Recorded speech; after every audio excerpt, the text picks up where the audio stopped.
नमस्कार, आकाश मराठी न्यूज मध्ये आपल्या सर्वांचं स्वागत आहे।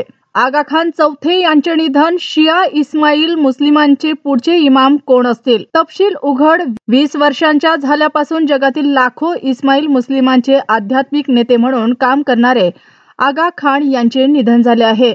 ते 88 वर्षांचे होते।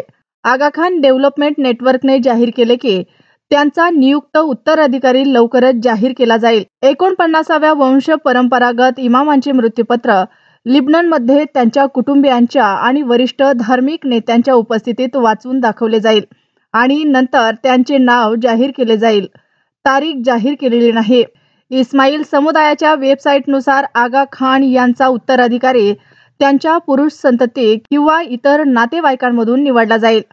88 वर्षीय आगा खान यांच्या पश्चात त्यांची 4 मुले आहेत। राजकुमारी Zahra, prince Rahim, prince Hussain आणि प्रिन्स अली मोहम्मद। त्यांचा मोठा मुलगा प्रिन्स रहीम याची पुढील इमाम म्हणून नियुक्ती होऊ शकते अशी अटकळ असली तरी आगा खान यांच्या मृत्यूपत्राचे सार्वजनिक वाचन झाल्यानंतर अधिकृत उत्तराधिकारी निश्चित केला जाईल।